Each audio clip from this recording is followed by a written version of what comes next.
From some time now, I have been hosting live interviews for the podcast as part of the Finland Government Design meetings. Instead of asking people to come to present, I ask them to come to chat with me. Then I open the mic for questions from the audience. Why I am doing these as live interviews and podcast recordings? First, because we want these conversations to reach beyond those who can attend in person on Thursday morning at 8 in Finnish time, which is in the middle of the night for Latin America, for example. Recording and share these conversations allows that designers around the world can learn about Government Design Finland. Public servants, researchers and practitioners access these discussions later, and research and practice to circulate beyond the academic and institutional boundaries. So my guest today is Annukka Svanda. She is a design researcher that has been working on service design in collaboration with the city of Espoo in Finland. She tells us about a service they created to find jobs for highly educated immigrants and about a future project in education. Employment services need a lot of design and care in countries like Finland, where the unemployment rate of people with a foreigner background was 16.7 in 2024, quite high. My name is Mariana Salgado. This is Diseño y Diáspora.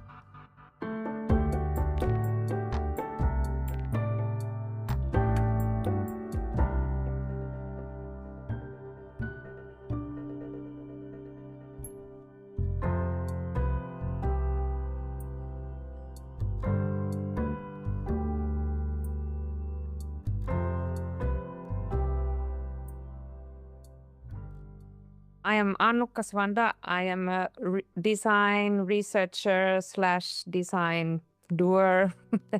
I work in Aalto University. I'm currently finishing my PhD, and my work has been all the time not like research sitting behind books and the laptop, but doing it and developing public sector systems, public sector services, and with that I've been collaborating with the city of Espoo, and it's been wonderful. And what design did you study before becoming a design researcher? I have started, this is actually my second profession, so I started when I was already an adult. So I started actually with industrial design in 2013. And I didn't know back then that there was such a thing than service design or immaterial design and such things. But I found out it quite soon, and I was immediately in love. Like, yes, this is exactly what I'm looking for. Because my aim was to create and develop things that would bring better things to everyday life for everyone. So accessibility and quality design to everyone was what I had in mind already back in 2000 when I first applied to Aalto, but I mean, then it was not Aalto yet. So you have done different projects with Espoo city, and I would like at the beginning to talk about a work that I think is especially interesting because you work with highly educated immigrants. And a topic, of course, I am very passionate because I am a highly educated immigrant. So I would like to know what you have done with Espoo city about that. Yes, this is a project that actually was the starting point for my PhD. So in 2019, Aalto and Espoo were discussing that, there is this phenomenon that there are many highly educated immigrants who don't have a permanent job or who are not working in the field where they did their studies, which is called brain waste phenomenon. And then there are a lot of open positions. I mean, this was 2019. Now the situation, of course, is a bit different. And so how could we bridge the gap? That what could be done so that the people who have the skills and knowledge and beyond, and the positions that are open and to which companies in Espoo were having difficulties to find proper applicants. So what should be done in the middle? And well, then they hired me to do the PhD there. And the idea was that let's try that what the service design approach could do in this. I was about to say mess, but it's not a mess. It's a situation. I think it's amazing that the city of Espoo decided to hire a doctoral student in design to solve an issue, right? This is something very pioneer. Yes, I think this is definitely not thanks to me. It's thanks to the collaboration that the city and the university are doing. So they have this long-term collaboration agreement that they would find together these kind of topics and ways of doing so that the research collaboration could benefit the city. And of course, I mean, it's a huge benefit for Aalto that we have these real life, actual, very socially important topics. Yeah. So how did you start to research on the topic? What did you do? Well, I organized a lunch. So I invited all the city heads, I mean the employment and economic affairs heads for lunch, because I was thinking, okay, if I want to hear that what is their perspective, how do they think that this should be advanced, and what are their views on where do they want to be in 5 years, and like what's happening, because obviously I didn't know much on employment services or what is the situation in Espoo. So, and I thought, okay, well, these people are surely very busy, and to book their calendar so that I have all of them in the same room on the same time. Well, lunch. So I cooked lunch and I went to their office and we had a workshop while they were eating, and I was asked for the recipe after the workshop. What did you cook? It's an Indonesian recipe, I think. So it's gado-gado salad. It's vegetables and dressing. And then I think you have done a lot of participatory work together with immigrants, I guess, right? Yes. So obviously this was only one of the starting points. So a lot of background research work needed to be done to see that what is the whole network of things happening in legislation, who are all the stakeholders, what are the associations doing, who are these people that are the job seekers, and who have they been, who might they potentially be, and then there is this good association called International Working Women of Finland, who were very kind and helpful back then. I mean, this was 2020 and well, it was COVID time. So obviously to organize observation or workshop live would have been quite difficult. But actually through their network, I got a lot of people to interview. And well, those were mainly women, but then to reach out also those who are male or considered male, then I did some snowball sampling and also reached out through different networks online.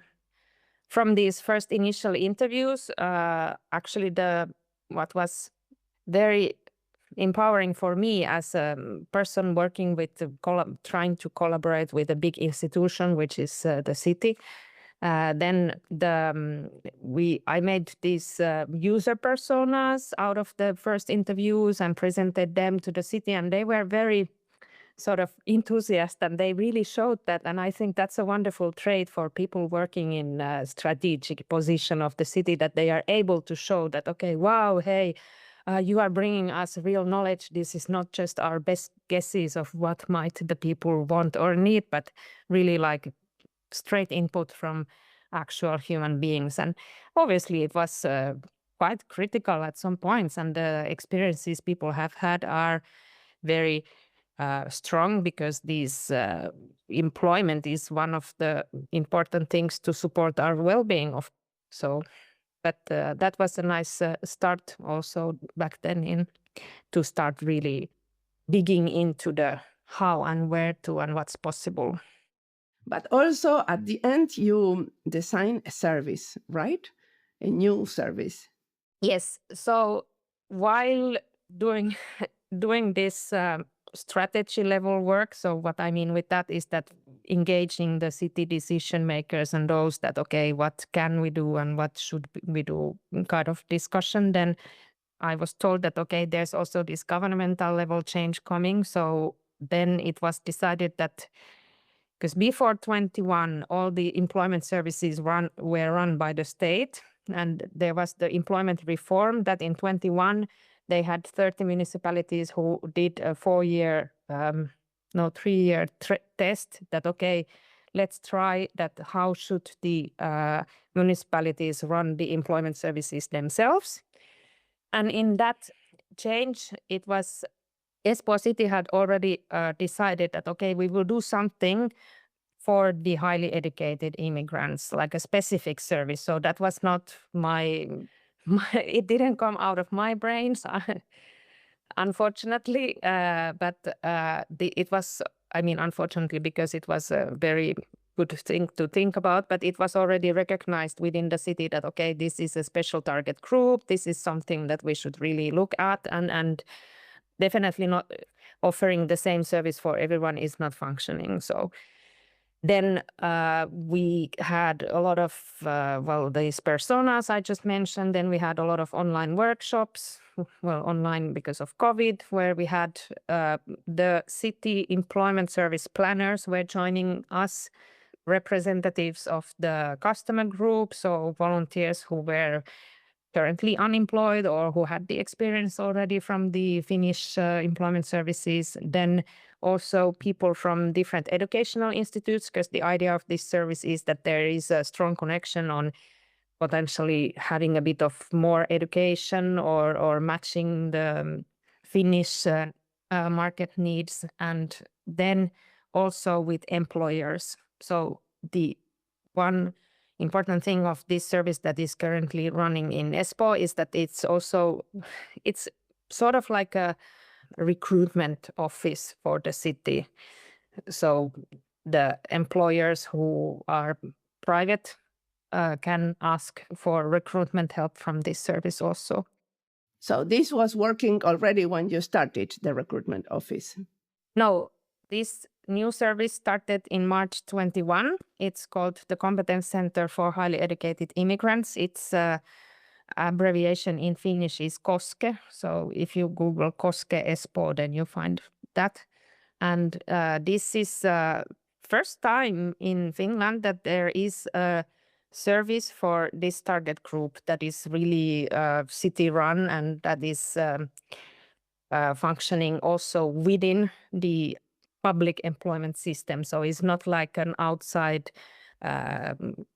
counseling service, but really like directly working with the same employment benefit and all the other systems. So that was also quite novel. And it's actually, it started as this trial, and now it was confirmed almost a year ago that it's now one part of the city services. So it's not anymore like a project. And when you did this trial, can you tell us something? How many persons participated? How did you make this trial? Because a lot in Finland is talked about prototyping or doing trials or doing experiments. So I am interested in this trial. Yes, so in 2020, it was planned throughout the year that how should this service function, what are the requirements for the customers, what are the elements that need to be part of the service, that what should be offered, what are the potentially interesting trainings or discussions that the customers could benefit of so that they could better apply for the open positions or look for open positions and so on. And what we did was that we workshopped that in the last months of 2020 that, okay, with the actual user representatives, so what would you benefit of? How would you like to be presented these topics? For example, one important thing is that there are certain fields of knowledge that it's so saturated, the market here, that really there are not any job openings. And then like for a person who has a lot of experience, how would you suggest that, okay, did you consider maybe starting something new? Like, would you like to look for some new field to study or something? So what would be the correct wording to present this for someone who has a lot of experience, for example. So that kind of things. And then as the city, like I'm quoting the city representatives, is that, okay, like with this kind of way of working, they would gain years of development work so that we could do it in advance, that, okay, how should the service function? At which stage of the like employment service path would you meet, or what questions to ask at which point, which is service journey prototyping. And they were really thinking like, okay, like this is not like that helps them to go directly to what would help the people instead of starting a service and failing. And I must really say something that is super important. Well, two things actually.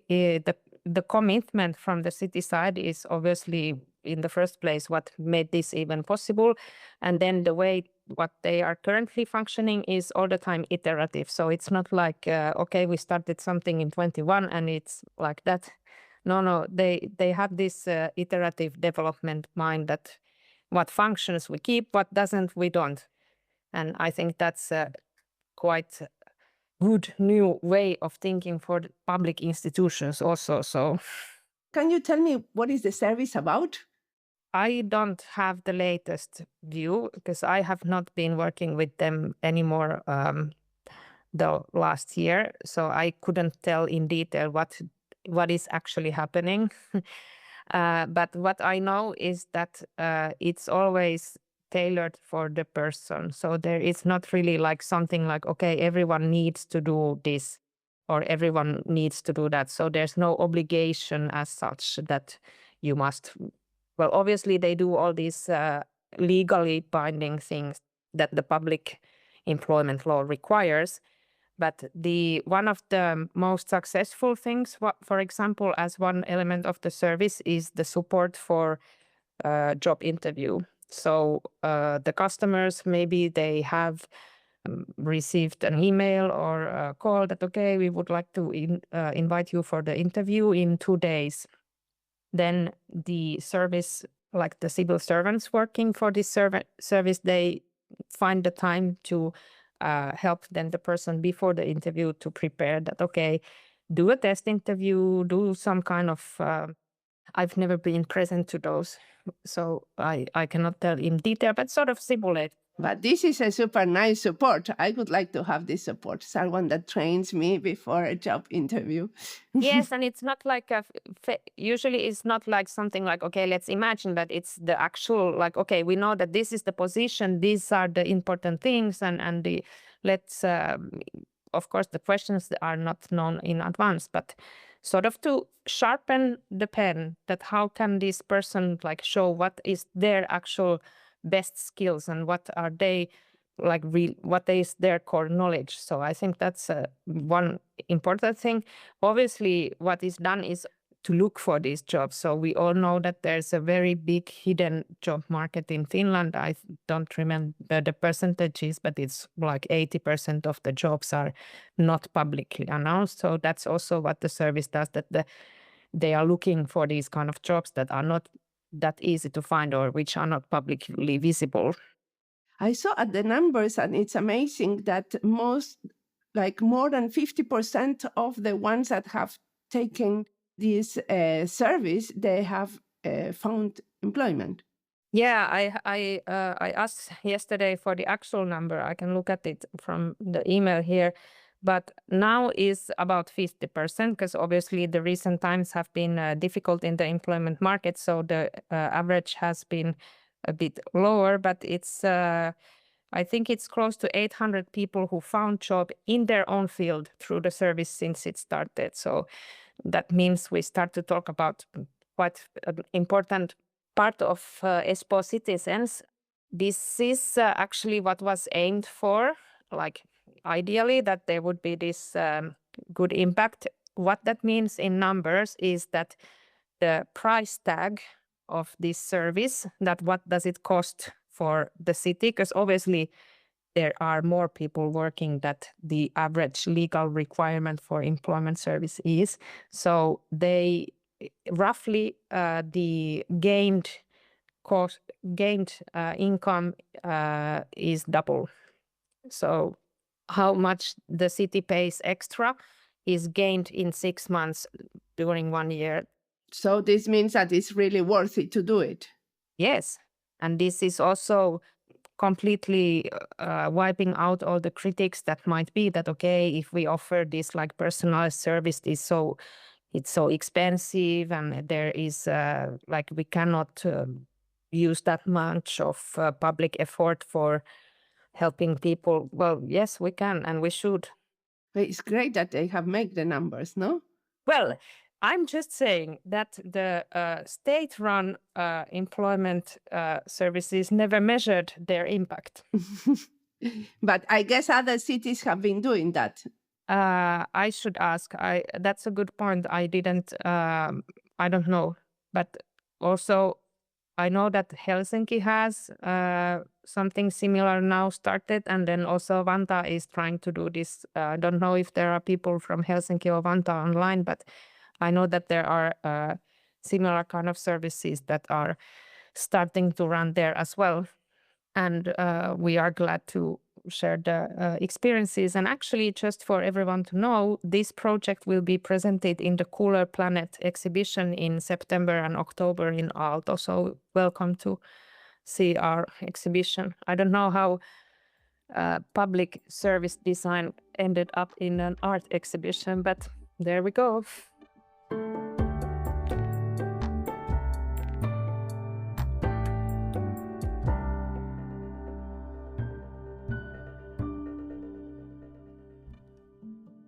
This interview is part of the lists Immigration, Education, Design Research, Finland and Design, Service Design, Finnish Design in the Public Sector, and Government Design. The lists are a way I have to organize the materials in this podcast. As the podcast is a trilingual one, we have episodes also in Portuguese and Spanish. If you are looking for something in a special topic and you cannot find it, you have some possibilities. One is to try the chatbot of my website, and another is to contact me and ask. I will happily help. I like a lot to know what are you looking for. We are getting close to 50 episodes in English. Every year, I do a little more in English. Last year, I published 16 episodes in English. In total, I have published more than 100 interviews yearly. For me, this is a practice of listening to colleagues and learning from them, a practice of sharing those conversations openly because everything is published under Creative Commons licenses. It is also a practice in many other skills, preparing interviews, conducting them, identifying key ideas, and sharing them through social media. I have been developing these skills years after years, and I can recommend podcasting if you want to train yourself. The Spanish interviews have a special meaning for me. They have helped me maintain and develop my professional Spanish. After 26 years living in Finland, my Spanish could probably not be in the same shape without podcasting. As you can imagine, nobody in the Finnish job market really cares about my Spanish language skills. So this effort comes from something else. It comes from following what I believe is worth doing, learning from the global south and connected with design colleagues there. Podcasting gives me a reason to keep practicing my professional Spanish and at the same time having those interesting conversations. Let's continue listening to Annukka, that she has much more to tell us.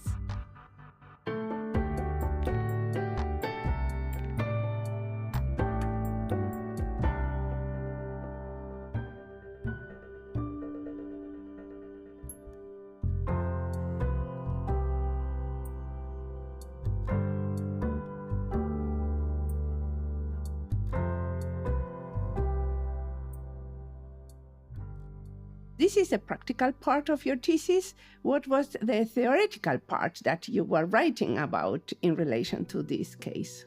Yes, it's still underway. So my thesis is in pre-examination. So maybe there will be big changes. I don't know. I hope not. But what I am interested in looking at in the thesis is actually how service design can support this development of more inclusive public services and within this very institutional context. Also, how this agency of the civil servants was very supportive of the design of the work, and also how the elements of justice emerge and support this kind of work. And what did you find out in relation to the public servants? Because here in this, there are many public servants. So we are interested in listening to that. Yes. So in this case, we made visible service design would help to contribute to inclusive development by making these institutional assumptions visible. So, for example, we have thought that, okay, we offer the service so people are helped out. Well, actually, if the service is not offered in a way that the people will get the help, then it's not really helping. So there are a lot of these biased assumptions on how services are offered and how they are presented for the customers or the citizens, and that don't match actually the inclusive needs of different kind of users. So that is one important element, and we talk about this as an institutional service failure. So contributing to the service research literature, where service failure is often addressed to either individual mistakes or technical mistakes. But what we discuss about is that the failure reasons are embedded in the institutional elements. But in your own work, did you also work with the failures? Because a lot of when you do a trial, normally you do whatever iterative thing, you learn from the failures and you reframe what you are doing, right? You rethink what you are doing and you direct it in another way. I mean, to use the failures is part of the things that we tend to be good at in design. Yes.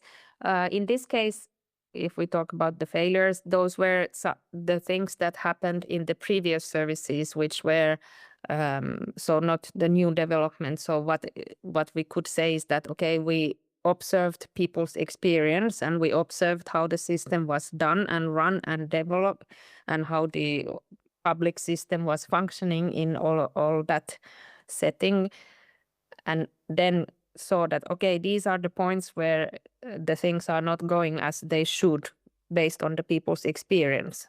So yes, in that case, of course, we learned from these failures. Yeah, this is what I meant. So soon I'm going to let everybody ask questions, but this project with the highly educated people is one of them, but I wanted you to mention at least a little bit of the other, because it might also resonate with the work that others are doing in other cities. So what are you doing now? We are very pleased because obviously this collaboration has been successful for both of us. So both Aalto and then Espoo, and then hence we have continued on this collaboration, or like we've made a new project. And what we are currently doing is a service design research project with this education unit of the city.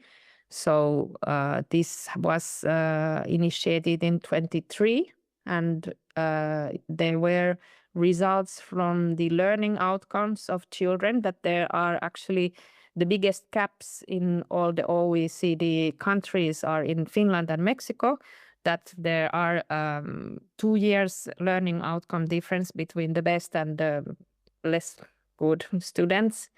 And obviously there are many reasons for this, but one that we are now looking at, that how could we support it with better collaboration between the schools and the parents. So we have now worked a bit more than a year on this project. I mean, I have, and Tuuli Mattelmäki, who is the professor in charge of the project. And this project aims to support the collaboration in like the everyday situations that schools and families have. And we have now worked with 3 different kind of schools in Espoo, but also on the same time we have worked with the decision makers. And this is something I've really found out important, that we are working with all the levels of the ladder on the same time, and to be able to sort of implement the elements that we need for the impact while we are doing it. And I had the pleasure to have 2 weeks ago all the directors of schools of Espoo in a workshop in Aalto, and that was pretty amazing for a little design researcher. Like, okay, well, the city decided that they all come, and obviously not everyone was able to be present, but then everyone came. And this is where we can sort of explain that, okay, these are our findings and this is what we think would be needed, and this is the way we can develop this system also to be more inclusive of the different kind of families and their personal needs. And what was the feedback they gave you?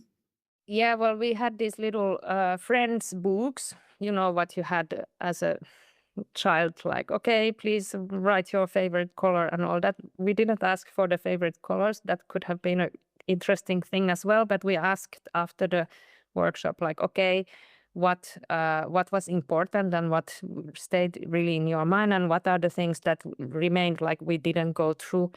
And I was surprised. Well, we got actually very positive feedback of the workshop and the topic itself, because we were really much highlighting this, like how the teachers and the teaching staff of the school and all the other staff, and also the families, that they need to be ready to meet equally everyone, so that all these like biases that we might have when meeting different kind of people, that we really should learn to leave those back. And this is something that the directors seem to resonate with very strongly.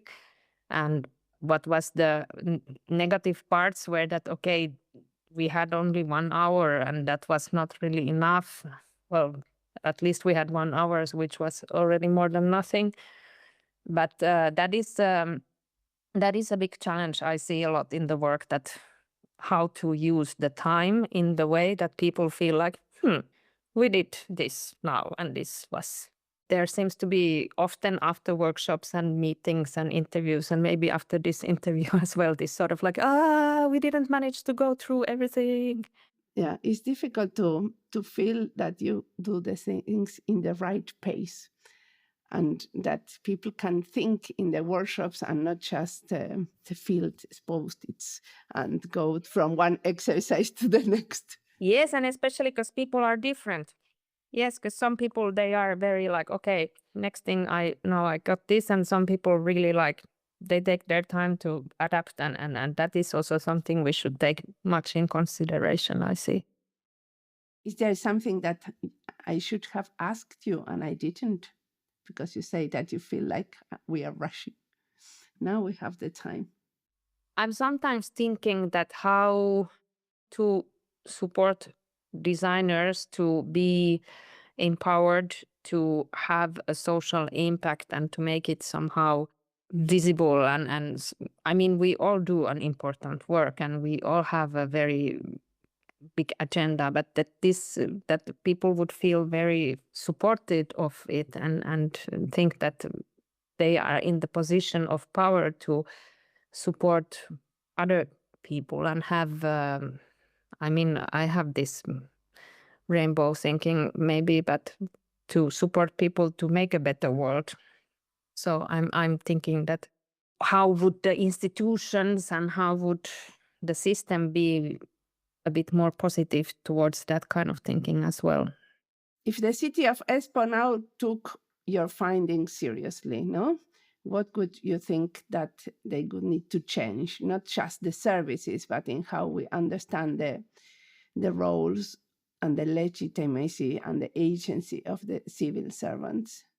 Yeah, I think there's a lot to be done in the sort of positive future thinking field, so that obviously times are difficult and there's a lot of negative things happening. But what I'm trying to think is that, well, there are means to make things better and sort of solidate people's positive energy, I think is something that the city is also capable to do and should be doing inside the city also. So not just as a branding or that kind of exercise, but for the city employees that are working in all kinds of positions, that that they do an important job and that the citizens' well-being is pretty much in their hands. One of the things that for me it remains is that how do you think that now the city of Espoo will be willing to hire more service designers? Did they understood better what is service design and how they could benefit of?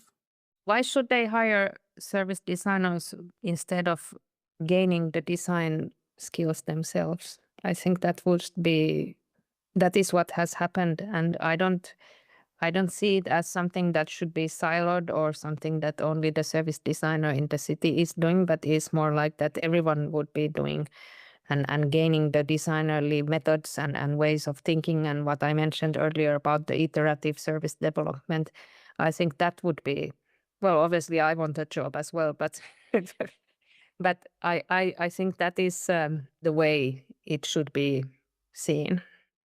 What is a part of this work that was especially for a service designer, from a trained service designer? Well, one important thing that has been mentioned many times by the city is the outsider view. That person coming not from, and I don't mean that an in-house designer could not do it. It's more that the outsider of the service system, that you can come and observe and make a holistic view and step back of the situation and think like, okay, what are you actually trying to do and why? So I think that is something that designers are really capable of doing, and is not maybe something that comes that naturally for other disciplines. I wouldn't want to be any kind of owner of these ways of doing, but maybe it's something that is more and more taught also in leadership and political science and other fields, which are maybe typical training paths for civil servants.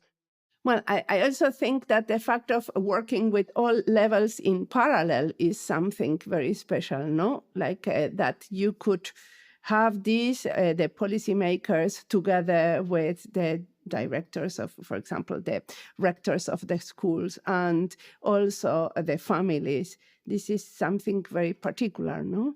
Yes, this is a learning point from my previous projects that I've noticed that, okay, when we do it this way, we are more efficient. That when we have all the levels engaged similarly and then the change starts to happen from day one, then it's much more impactful. Instead of, okay, we go to the field, we do our research, we engage citizens and associations and whatnot, and we workshop, and then we have a report and we put it on the decision makers table and they are like, okay, nice, thanks. And well, nothing happens in the worst case. Well, I think to make these trials is different, right? When you prototype something and you can show the result. In the workshop where we have had hierarchically highly posed people, that is actually quite nice when you put the people who might be in the ecosystem normally a bit distant, when you put them together to work on the issue, it's quite beautiful.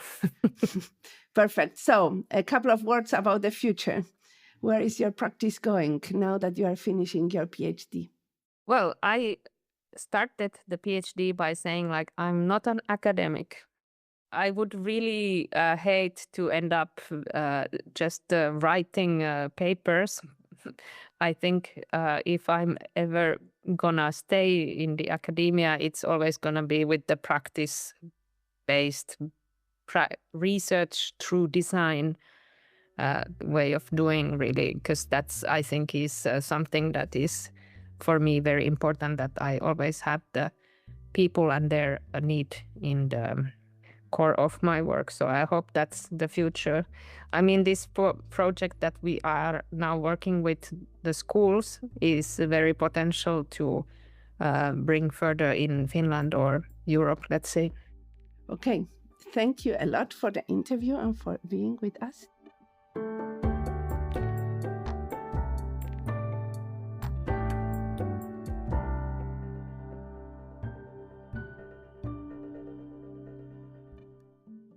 The story starts with unemployment services, but it keeps pointing to something bigger. A service can be designed together when people spend time together, share meals, run workshops, prepare interviews, and question assumptions that had been sitting there for years. Institutions become used to their own logic, and they stop noticing it. This is where design researcher could make a contribution, as it became apparently in this interview that designing services is not only about creating new solutions, it is also about creating situations where different kinds of knowledge can actually meet. This work seemed to generate value precisely because it moves across levels, connecting policy, management, frontline staff, and the users of the service at the same time. But can that way of working become part of everyday practice in cities, or does it always depend on a dedicated project, a researcher, or an external perspective? If cities increasingly recognize the value of this holistic view, perhaps they can learn to see, connect, and act in this way without waiting for someone else to organize a conversation. At the same time, we want to open doors for other service designers and design researchers to collaborate with cities. Maybe with other cities, maybe with other topics. We want to open more spaces for collaboration, and understanding our possible roles is part of that. As always, the music of this podcast is by Antonio Zimmerman. Sound design is by Julian Pereira. This podcast is published with Creative Commons licenses with attribution. This was Diseño y Diáspora. You can follow us on social media channels in YouTube, Instagram, LinkedIn, and Blue Sky, or visit our website. Remember to recommend us and recommend our books. Thanks a lot for tuning in, and we'll see you in the next episode.